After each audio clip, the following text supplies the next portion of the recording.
Film එක පටන් ගන්න කෙවින් කියලා වෛද්‍යවරයෙක්ගෙන්. පටන් ගන්තිම පෙන්වන්නේ කෙවින් තමන්ගේ පවුලේ අයත් එක්ක සතියක නිවාඩුවක් ගත කරන්න කලින් ඉතිරි කාලගුණ තත්ත්වය කොහොමද කියලා බලන දර්ශනයක්. කෙවින්ගේ වයිෆ් කෙනම ජූලියා. ඒ වගේ මේ දෙන්නට ඇන්ඩි කියලා පොඩි පුතෙකුත් ඉන්නවා. මේ තුන්දෙනා මේ වෙලාවේදී ඉන්නේ ට්‍රිප් එකේ යන එකන ගොඩක් උද්‍යෝගිමත් වෙලා. කෙවින් ගෙදරින් එළියට ඉත් එයාගේ අසල්වැසි ඇවිත් එයාට හදන්න දීලා තිබුණු තලවල කපන මැෂින් එක හදන විදිය කියලා දෙන්නද කියලා අහනවා. ඒක හරිම ලේසි වැඩක් කියලා ඔහු කිව්වත් කෙවින්ට දැන් ගමන යන පරක් වෙලා තියෙන නිසා ලැබෙන හිතේ ගෙදරාම ඒක ඒකලගම කියලා කෙවින් එතන පිටත් වෙනවා. ඊට පස්සේ කෙවින් තමන්ගේ පවුලේ අයත් එක්ක කැරිබියන් දූපත වෙද යනවා. කැරිබියන් කියන්නේ සංචාරකයන් දහස් ගණනක් වෙන ඉතාමත් ජනප්‍රිය සංචාරක ගම්මානයක්. ඒ නිසා කෙවින් මෙහෙට එන්න කලින් ඉඳන්ම හොඳ හොටෙල් එකක් පවා බුක් කරලා තිබුණේ. තුන්දෙනාම කැරිබියන් වලට ඇවිල්ලා හොටෙල් එකට ගියාට පස්සේ පොඩි පුතා ඇන්ඩි කියනවා එයාට ජෙට් ස්කි බෝට්ටු පදින්න යන්න ඕන කියලා. නමුත් කෙවින් හොයලා බලද්දි ඒ හොටෙල් එකේ තිබුණු ජෙට් ස්කි ඔක්කොම කුලියට දීලා ඉවරයි. අඩුම තරමේ වැඩිපුර සල්ලි දීලවත් කෙවින්ට එකක් ගන්න ලැබෙන්නේ නැහැ.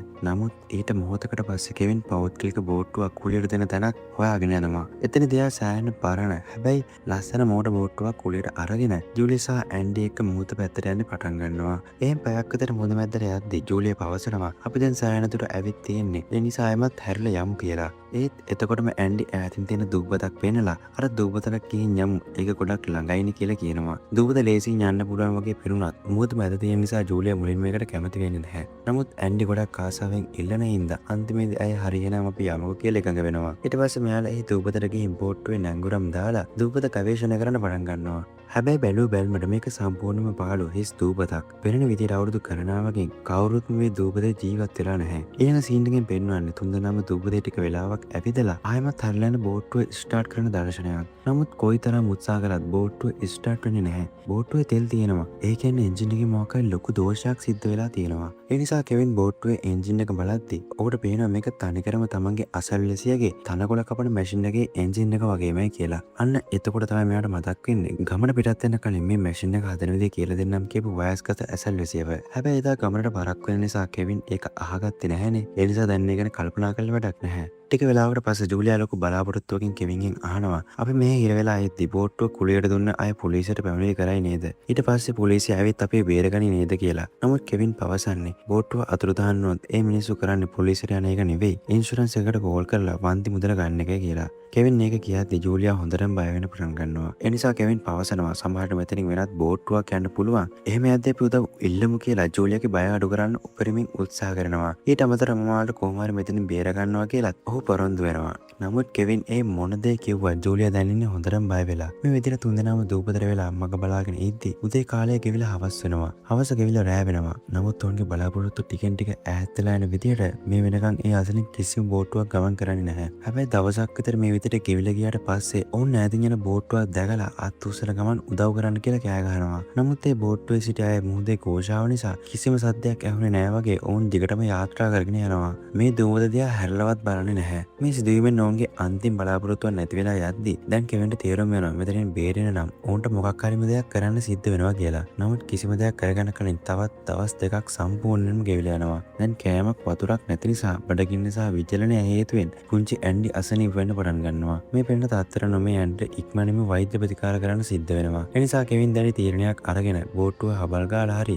ආපහු යන්න තීරණය කරනවා. කෙවින් මේ යන්න හදන්නේ මෝටරය ක්‍රියාත්මක කරලා පැයක් විතර ආපු විශාල ගමනක්. නමුත් දැන් කිසිම කෑමක් වතුර ටිකක් හෝ අඩුම තරමේ ශක්තියක් නැති මොහොතක තමයි ඔහුට මේම හබල් ගාගෙන යන්න සිද්ධ වෙලා තියෙන්නේ. තීරණය කරා වගේම කෙවින් තමන්ට පුළුවන් උපරිම ශක්තිය යොදලා හබල් ගාගෙන යන්න පටන් ගන්නවා. නමුත් ලොකු දුරක් යන්න කලින් කෙවින්ගේ ඇඟේ ශක්තිය සම්පූර්ණයෙන්ම නැති වෙලා ගිහින් ඔහුට බෝට්ටුව ඇතුළේම ඇද වැටෙන්න සිද්ධ වෙනවා. දැන් එයාට තියෙන අන්තිම බලාපොරොත්තුව සුළඟ සහ රණපහලකින් බෝට්ටුව කොහේ හරි ගොඩබිමකට අරගෙන යයි කියන එක විතරයි. නමුත් අවාසනාවන්ත විදියට මුහුදට ඔවුන්ව ආයෙමත් අරගෙන එන්නේ ඔවුන් හිටපේ පාළු දූපතටමයි. ඒ සිදුවීමෙන් අන්තිමේදී කෙවින්ගේ තිබුණු බලාපොරොත්තු පවා සම්පූර්ණයෙන්ම සුන් වෙලා යනවා. හැබැයි වැඩි කාලයක් ගත වෙන්න කලින් කෙවින් දකිනවා මේ දූපත දෙසට බෝට්ටුවක් එනවා. ඒ බෝට්ටුවෙන් දූපතට පැමිණි මැක්ස් කියලා මසුන් අල්ලන්නකින් කෙවින් වහාම දිවකොස් උදව් ඉල්ලන්න පටන් ගන්නවා. ඒ කහුව මැක්ස් මුලින්ම කෙවින් ඇතුළු තුන්දෙනාටම බොන්න වතුර ටිකක් දෙනවා. වතුර කියන්නේ මේ වෙලාවේ ඔවුන්ට සෑහෙන වටින දෙයක්. මොකද මේ ලැබුණේ දවස් දෙකකට පස්සේ ඔවුන්ට ලැබුණු පළවෙනි වතුර ටික. කොහොම හරි තුන්දෙනාම වතුර ටික බීවට පස්සේ මැක්ස් පවසනවා තුන්දෙනාම මෙතනින් බේරලා ගොඩබිමට ගෙනියන්න නම් ඔවුන්ට සල්ලි ඕන කියලා. සල්ලි දීලා බේරෙන්න ලැබෙනවා නම් මේ වෙලාවේ කොයිතරම් ලොකු දෙයක්ද.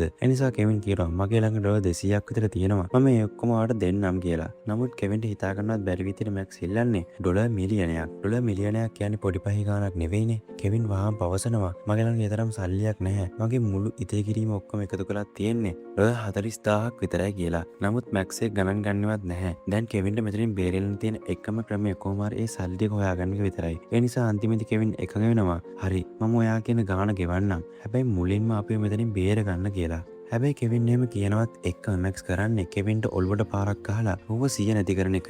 කෙවින් ටයිම සිහිය එද්දි ඔහු ඉන්නේ මැක්ස්ගේ බෝට්ටුවේ බැඳලා දාලා. සිහිය ආපු ගමන්ම කෙවින් ජූලියා සහ ඇන්ඩිව හොයන්න පටන් ගන්නවා. බැලු මෙල්මට ඔවුන් තාමත් ඉන්නේ අර පාළු දූපතේ. මැක්ස් පවසන්නේ තමන් ඉල්ලමු ඩොලර් මිලියනකට ගෙව්වට පස්සේ විතරක් කෙවින්ට ඇවිත් ඔවුන් බේර ගන්න පුළුවන් කියලා. මැක්ස් ඊට අමතරව තදින්ම අනතුරු අඟවනවා. කිසිම වෙලාවක කපටි වෙන්න උත්සාහ කරන්න එපා. මේ දූපත් දහස් ගණනක් තියෙනවා. කපටි වුණොත් කවදාවත් ඔයාට වගේ පවුලේ අයව ආයේ බලන්න ලැබෙන්නේ නැහැ කියලා. මැක්ස් ක්‍රියා කරන විදිහට කෙවින්ට තේරෙනවා තමන් තවත් ලොකු අමාරුවක වැටුණා කියලා. ඒත් එයාට කරන්න ඉතුරු වෙලා තියෙන්නේ ඉක්මනින්ම මැක්ස් කියන ගාණ ගෙවලා තමන්ගේ පවුල අය බේරගන්න එක විතරයි.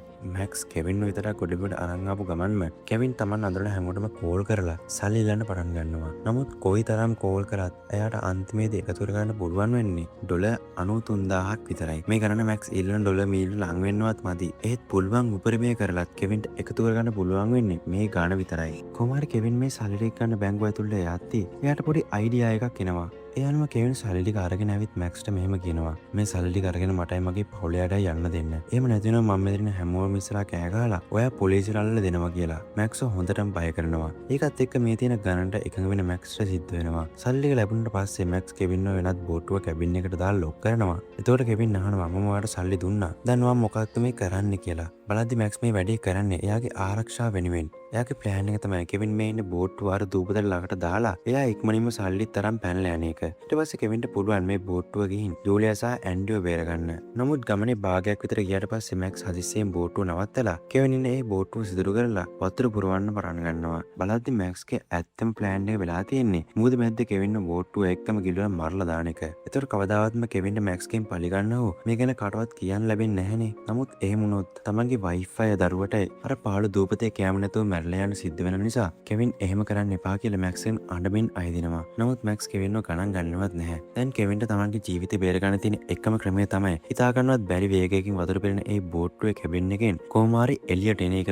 මොකද මැක්ස් කියන ජිමි කියන අනිත් මිනිස්සයා පවා කෙවින් වෙනුවෙන් මැක්ස් එක තර්ක කරන්න පටන් ගන්නවා. නමුත් මැක්ස් කිසි දෙයක් ගණන් ගන්නේ නැතුව බෝට්ටුව සම්පූර්ණයෙන්ම ගිලලා යනකම් බලාගෙන ඉඳලා එතනින් පැනලා යනවා. මේ ගිලියන බෝට්ටුව ඇතුලේ හිර වෙලා ඉන්න කෙවින්ට තව ජීවත් වෙන්න ලැබෙන්නේ මිනිත්තු කිහිපයක් විතරයි. හැබැයි එහෙම හිතුණත් වාසනාවන්ත විදියට කැබින් එක ඇතුලේ එක කොටසක කුඩා වාත බිවුලක් ඉතුරු වෙලා කෙවින්ට හුස්ම ගන්න අවස්ථාවක් ලැබෙනවා. ඒ අවස්ථාව තමන්ගේ අවසන් බලාපොරොත්තු විදියට තියාගෙන කෙවින් ගොඩක් සංසුන්ව කැබින් එකේ දොර කඩන්න පටන් ගන්නවා. මේ මරණීය උත්සාහයෙන් ප්‍රතිඵලයක් විදියට වාසනාවන්ත විදියට කෙවින්ට බෝට්ටුවෙන් ගැලවිලා නිදහස් වෙන්න පුළුවන් වෙනවා. නමුත් දැන් කෙවින් ඉන්නේ විශාල සාගරයක් මැද්දේ තනියම බඩගින්න වතුර පිපාසය නිසා එයාගේ ඇඟට කිසිම පණක් නැහැ. ඒ හැමදේටම වඩා භයානකම දේ තමයි මෝරුන් ඉන්න මේ මහමුහුදේ බෝට්ටුවේ දොරට සීරිලා කෙවින්ගේ කකුලෙන් ලේ ගන්නත් පටන් අරගෙන තිබීම. එහෙන් බලද්දි කෙවින් දැනෙන්නේ සෑහෙන අන්තරායක අසරණ තත්ත්වයක.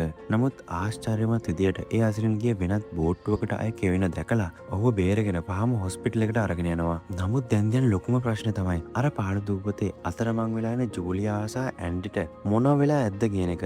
ඒක හිතා ගන්නවත් අමාරුයි. ඒ නිසා අපි බලමු ෆිල්ම් එකේ ඉස්සරහට මොනවද වෙන්නේ කියලා. ඊළඟ සීන් එකේ පෙන්වන්නේ කෙවින්ට සිහිය ආපු ගමන්ම එයා සිදුවුණු හැමදේම පොලිසියට පවසන දර්ශනයයි. ඒ එක්කම පොලිසිය වුන්ට ගලවා ගැනීමේ මෙහෙයුමක් සැලසුම් කරනවා. නමුත් මේ වෙලාවේ පවතින රාත්‍රී කාලයක් වගේම මේ මුහුද දූපත් දහස් ගණනක් තියෙනවා. ඒ නිසා වුන්ට සර්ච් එක පටන් ගන්න සැලසුම් කරන්න පහවදා උදේ ඉඳන්. ඒත් මේ උත්තරය කෙවින් කිසිසේත්ම බලාපොරොත්තු වෙන එකක් නෙවෙයි. ඒ නිසා කෙවින් පවසනවා ඔවුන් උදේ වෙනකන් ජීවත් වෙයිද කියලාවත් දන්නේ නැහැ කියලා. ඒ නිසා දැන්ම උන්ට ඒක හොයන්න පටන් ගමු කියලා අඬමින් අයදිනවා. ඒත් පොලිසිය පවසන විදියට රාත්‍රී කාලයේ මුහුදේ සර්ච් කරන එක කීයටවත් කරන්න බැරි දෙයක්. ඒ වගේම පොලිසිය සතු සියලුම සම්පත් භාවිතා කළත් මේ දූපත් දහස් ගණනක් අතරින් ඔවුන් සොයා ගැනීමේ මෙහෙයුම සම්පූර්ණ කරන්න අඩුම තරමින් සතියක්වත් යනවා කියලා. පොලිසිය මෙහෙම කියද්දි කෙවින් හොඳටම ෂොක් වෙනවා.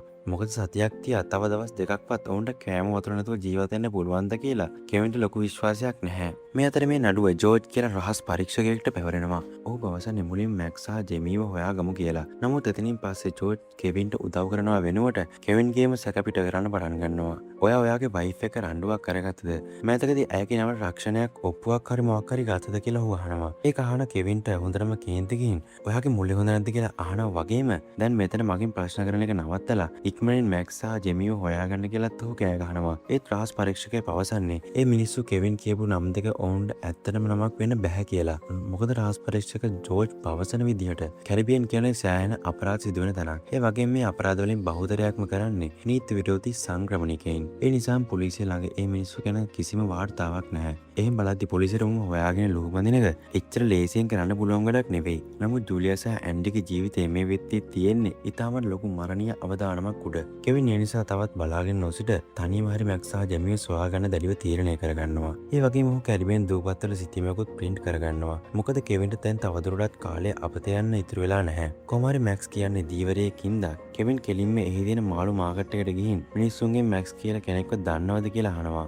නමුත් ඒ වෙලාවට මාළු මාකට් එක වහලා දාන්න හොඳටම ළඟයි. හැබැයි මෙතනින් දීවරය කොට දෙනෙක් මාළු විකුණවල ඉවර වෙලා තක තියෙන බාර් එකකට යනවා කියලා කෙවින්ට දැනගන්න පුළුවන් වෙනවා. නමුත් අවාසනාවට එතනදී මැක්ස් හොයාගන්න ලැබෙන්නේ නැහැ. ටික වෙලාවකින් කෙවින්ට ආයමත් රහස් පරීක්ෂක ජෝර්ජ්ගෙන් කෝල් එකක් එනවා. කෝල් එක ආන්සර් කරපු ගමන් ජෝර්ජ් කෑ ගහලා අහනවා ඔයා කොහෙද ඉන්නේ? ක්‍රියාකාරී පරීක්ෂණයක් සිද්ධ වෙන අනතුරකින් ඔයාටම අතුරුදහන් වෙලා ඉන්න බෑ. ඒ වුණත් අපිට ඔයා ගැන සැක කරන්න සිද්ධ වෙනවා. ඒ නිසා දැන්ම ආපහු එන්න. අපිට මේ පරීක්ෂණය කරන්න ඔයා ඉන්න ඕන කියලා. නමුත් ඒකෙන් කෙවින්ට තව තවත් කේන්ති එනවා. කේන්ති වැඩිකමම කෙවින් පවසනවා මැක්ස් සහ ජෙමී කියන දෙන්නගෙන් කවුරු හරි හමු වුණොත් විතරක් මට කෝල් කරන්න කියලා ෆෝන් එක කට් කරලා දානවා. කොහොමුණත් ඒකෙන් සිද්ධ වෙන රහස් පරීක්ෂක ජෝර්ජ්ට ඇත්තටම කෙවින් ගැන තවත් සැකයක් ඇති වෙන එක. අපි ආයෙත් කෙවින්ගේ පැත්තට ගියොත් ඔහු ටැක්සි එකට වෙලා කල්පනා කරගෙන ඉද්දි එකපාරට එයාට මතක් වෙනවා මැක්ස්ගේ අතේ මැහුම් දාපු තුවාලයක් තිබුණා කියලා. ඔහු වහාම ටැක්සි ඩ්‍රයිවර්ගෙන් අහනවා දීවරයෙක්ට තුවාලෙ මැහුම් දාන්න සිද්ධ වුණොත් මේ පැත්තේ යන්නේ කොහාටද කියලා. බලද්දි මේ යාට ප්‍රදේශෙටම තියෙන්නේ එකම එක හොස්පිටල් එකක් විතරයි. ඒ කියන්නේ බොහෝ විට මැක්ස් මෙහෙත් දාගන්න ඇත්තේ ඒ රෝහලෙන් වෙන්න පුළුවන්. ඒ නිසා කෙවින් තවනට බෝට්ටුවෙන් එළියට එද්දි කකුලට සිදුණු තුවාලෙට බෙහෙත් දාගෙන යනවා වගේ රඟපාමින් ඒ හොස්පිටල් එකට යනවා. එතනදී ડોක්ටර් කතාවට අල්ලගෙන කෙවින් අහනවා උස කෙට්ටු කළු මිනිස්සෙක් මෙට සතියකට විතර කලින් තුවාලයකට මැහුම් දාගන්න ආවද කියලා. ඒත් වෛද්‍ය ආචාර ධර්මවලට අනුව ડોක්ටර් රෝගීන්ට පෞද්ගලික තොරතුරු ලබා දෙන්න කැමති වෙන්නේ නැහැ.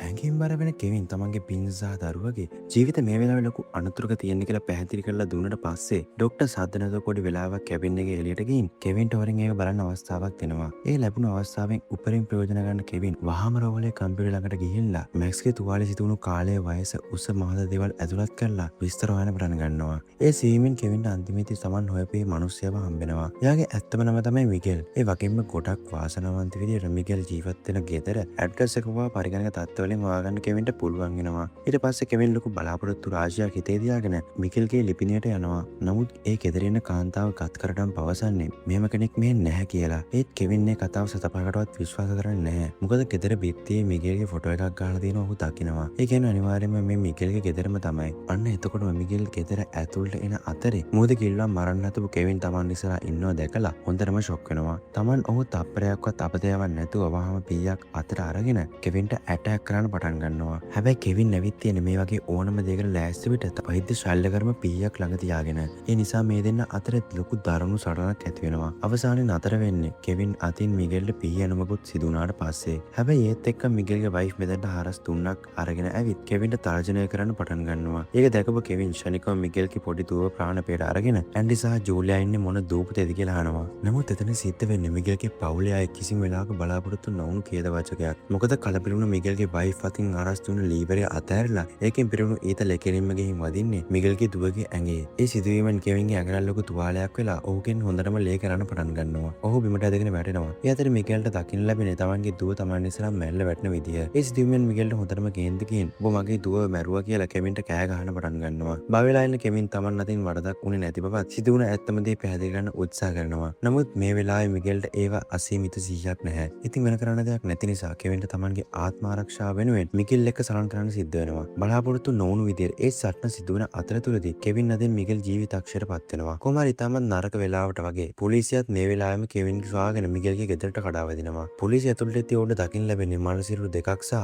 කෙවින්ගේත් හොඳටම ලේ පිට වෙන දර්ශනයක්. නමුත් කෙවින් තාම ජීවිතුන් අතර ඉන්න නිසා පොලිසිය වහම ඌව අත්අඩංගුවට ගන්නවා. ඊට පස්සේ රහස් පරීක්ෂක ජෝර්ජ් කෙවින්ට බලන්න රෝහලට ඇවිත් ඉතාමත් දරුණු ප්‍රකාශයක් කරනවා. ඔහු පවසන්නේ ජූලි සහ ඇන්ඩිව ගලවා ගැනීමේ මෙහෙයුම සම්පූර්ණයෙන්ම නතර කරා කියලා. මොකද දැන් කෙවින් කියන්නේ මිනිමරුම් දෙකකට චෝදනා එල්ල වෙලා තියෙන රජයේ අපරාධකාරයෙක්. අපරාධකාරයෙකු පවුලක් බේරගන්න රජයෙන් උදව් ලැබෙන්නේ නැහැ කියලා ඔහු කියන්නේ. ජෝර්ජ් කියපේ කතාව කෙවින්ට කීයටවත් බලාපොරොත්තු නොවුන එකක්. නමුත් ජෝර්ජ් එතනින් නවතින්න නැතුව පවසනවා මම මුලින් ඉඳන්ම මාව සැක කළා. සමහර විට ඔයා රක්ෂණ මුදල වෙනුවෙන් ඔයාගේ පවුල අයව මරලා දාලා ඒක ඇත්තක් වගේ ඔප්පු කරන්න මිගෙල් ඔයාගේ දුව අය මරලා දැම්ම වෙන්න පුළුවන් කියලා කෙවින්ට බරපතල ලෙස චෝදනා කරන්න පටන් ගන්නවා. එතකොටත් කෙවින් තමන්ට තියෙන අවසන් සිහියෙන් මම මේ හැමදේම කළේ මගේ ආත්ම ආරක්ෂාව වෙනුවෙන් සහ මගේ පවුල බේරගන්න කියලා කෑ ගහනවා. ඒ දැනෙන තත්ත්වය අනුව කිසිම කෙනෙක් කෙවින් කියන දේ පිළිගන්න ලෑස්ති නැහැ. මොකද මේ යන විදිහට පොලිසිය කෙවින්ව හිරේ දැම්මොත් අර පාඩු දූපතේ ඉන්න ජූලියාට සහ ඇන්ඩිට කවදාවත් තමන්ගේ ජීවිතේ බේරගන්න ලැබෙන්නේ නැහැ. ඒ නිසා කෙවින් හොඳම වෙලා වෙනකම් බලාගෙන ඉඳලා එකපාරටම පොලිස් නිලධාරියෙක්ගේ තුවක්කුවක් උදුරගෙන එතන ඉන්න හැමෝටම තර්ජනය කරලා හොස්පිටලයෙන් ශනිකව අතුරුදහන් වෙනවා. ඊළඟ දවසේ කෙවින් එළියට එන්නේ සම්පූර්ණයෙන් වෙනස්ම කෙනෙක් විදිහට. අලුත් ඇඳුම් පැළඳුම් අලුත් පෙනුමකට අමතරව පොලිසියෙන් සංගවිලා තමන්ගේ පවුල බේරගන්න කෙවින් දැන් ඕනම දරුණු දෙයක් කරන්න ලෑස්ති. කොමාරි කෙවින් පහවදා උදේ වරායට ගිහින් බලධාරීන්ගෙන් අහනවා මිගෙල් කියන දීවරයාගේ බෝට්ටුව නවත්තලා තියෙන්නේ කොහෙද කියලා. නමුත් අවාසනාවන්ත විදිහට බලධාරීන් පවසන්නේ ඒ බෝට්ටුව පොලිසිය විසින් සීල් තියලා රැගෙන ගිහින් කියලා. ඒක අහපු ගමන් කෙවින්ගේ තිබුණු බලාපොරොත්තු සම්පූර්ණයෙන්ම සුන් වෙලා යනවා. නමුත් කෙවින් මේක ලේසියෙන් අතාරින්නේ නැහැ. මොකද මිගෙල් හිටපු ජෙමී කියන මිනිස්සයා ඒ දීපත මොකක්ද කියලා හොඳටම දන්නවා වගේම ඒ මුවදමැදදී කෙවින්ට පොඩි හරි අනුකම්පාවක් දැක්කුවේ ඒ ජෙමී කියන මිනිස්සයා විතරයි. ඉතින් කෙවින් පාරවල් දිගේ ජෙමීව සොයන්න පටන් ගන්නවා. නමුත් ඒක ලේසි වැඩක් නෙවෙයි. මොකද කෙවින් මේ වෙලාවේ පාරේදී පොලිසියට අහු වුණොත් හැමදේම එතනින්ම ඉවරයි. කොහොමරි මේ සෙනග අතරතුර ඒක මොහොතකදී කෙවින් පොලිස් නිලධාරියෙක්ට අහු වෙන්න යනවා. ඒ වෙලාවේ බේරලා හැංගෙන්න හිතාගෙන කෙවින් එකපාරටම එතනට ආපු බස් එකකට ගොඩ වෙනවා. බැලුවට මේක හොඳ වෙලාවට සිදුවුණු ආශ්චර්යමත් දෙයක්. මොකද කෙවින් මේ බස් එක ඇතුළතදීම Taman සොයමින් හිටපු ජෙමීව දැක ගන්න ලැබෙනවා. කොහොමද ජෙමී කෙවින් දැකපු ගමන් හොඳටම බය වෙලා බස් එකෙන් එල්ලලා පැනලා දුවන්න පටන් ගන්නවා. ඒක දැකපු කෙවිනුත් ජෙමීගේ පස්සෙන් පන්නගෙන දුවන්න ගන්නවා. දුවන අතරතුර කෙවින් කෑ ගහලා කියනවා මම ඔයාලට රිද්දන්න නෙවෙයි කරුණාකරලා මට උදව් කරන්න. මම කීයරවත් ඔයා පොලිසියට අල්ලලා දෙන්නේ නැහැ. මට ඕනේ මගේ පවුල අය බේරගන්න විතරයි කියලා. කෙවින් මේ දේවල් අඬමින් බැකපැත්තේදී ජෙමී දුවන එක නතර කරනවා. ඒකෙන් අන්තිමේදී කෙවින්ගේ හිතේ බලාපොරොත්තු ආයෙමත් අලුත් වෙන පටන් ගන්නවා. නමුත් දෛවයේ ආයෙමත් සැරයක් වුන්ට හරස් වුණා වගේ පරාරා මාරු වෙනගේ ජෙමී මහාරාන්තික විදිහට වේගෙන් ආපු ලොකු ට්‍රක් එකක හැප්පෙනවා. ඒ සිදුවීමෙන් කෙවින් හොඳටම බය වෙනවා. මොකද අර පාළු දුබද තියෙන තැන හරියටම දන්න ලෝකෙින් එකම කෙනා දැන් මේ මීයන්න යන ජෙමී විතරයි. ඒ නිසා කෙවින් ෂණිකවම යන්තමින් 100න් එන ජෙමී ළඟට දුවලා ගිහින් Taman ළඟ තිබුණු දූපතේ සිටීමත් පෙන්නලා කරුණාකර මගේ පවුලේ ඉන්න තැන පෙන්වන්න කියලා ආයාචනා කරන්න පටන් ගන්නවා. අන්න ඒ විදිහට අවසානයේ තප්පරයේදී බලාපොරොත්තු වුණු විදිහටම ජෙමී සිටියම ඒ දූපතේ සලකුණු කරලා පෙන්වනවා. දැනගන්න ඕන කරපු ප්‍රධානම දේ දැනගත්තට පස්සේ කෙවින්ට දැන් මෙතන තප්පරයක්වත් නාස්ති කරන්න කාලයක් නැහැ. ඒ නිසා ඌ ෂණිකවම ට්‍රක් එකේ ඩ්‍රයිවර් ළඟට ගිහින් කරුණාකර මෙයාව වහම හොස්පිටලෙට අරගෙන යන්න කියලා පවසලා කෙවින් වෙරළ පැත්තට දුවන්න පටන් ගන්නවා. කලින් බෝට්ටු අනතුරේදී කෙවින් කකුලට වෙච්ච තුවාලයෙන් දැන් නැවතත් හොඳටම ලේ කරන්න පටන් අරන්. නමුත් කෙවින්ට දැන් ගෙවි යන හැම තත්පරයක්ම තමන්ගේ පවුලේ ජීවිතය වගේ වටිනවා. ඒ නිසා කෙවින් කෙලින්ම වරායට දුවගෙන යනවා. එතනදී දීවරයන් පිරිසක් මුහුද යන බෝට්ටුවක් ලෑස්ති කරනවා දකිනවා. කෙවින් ඔවුන් ළඟට ගිහින් අනේ කරුණාකර මාව මේ දූපතට අරගෙන යන්න. ගිහින් මගේ බිරිඳවයි දරුවයි බේරගන්න උදව් කරන්න කියලා බැගාවත් වෙනවා. නමුත් මේ මිනිස්සු උදව් කරන්න නම් සල්ලි ඕන කියලා මුදල් ඉල්ලන්න පටන් ගන්නවා. හැබැයි එකපාරක් සල්ලි මගුලකට අහුවෙලා තමන්ගේ පවුලේ අනතුරේ වැටුණ නිසා කෙවින් මේ වෙලාවේ තමන්ව අකමැත්තෙන් උනත් තුවක්කුව අතර ගන්නවා. ඔහු ඔවුන්ට තුවක්කුව දීලා තර්ජනය කරලා බලෙම බෝට්ටුව කොල්ල කන්න සිද්ධ වෙනවා. මේ හැම දෙයක්ම අතරේ පොලිසිය දැන්නමත් තමන්ගේ පිටිපස්සෙන් පන්නනවා කියලා කෙවින් හොඳටම දන්නවා. නමුත් දැන් එයාගේ එකම සහ ප්‍රධාන අරමුණ වෙලා තියෙන්නේ තමන්ගේ පවුල බේරගන්න එක විතරයි. මේ දැරි අරමුණෙන් කෙවින් බෝට්ටුව ස්ටාර්ට් කරන්න හදනවා. නමුත් ඊට කලින් උට බෝට්ටුවට තෙල් ගහන්න සිද්ධ වෙනවා. හැබැයි මේ තෙල් ගහන අතරතුරේදී පොලිසිය එතනට කඩා වදිනවා. බෝට්ටුව වට කරලා කෙවින් වහම යටත් වෙන්න කියලා කෑ ගහනවා. නමුත් කෙවින් දැන් ඉන්නේ පොලිස් තර්ජන වලට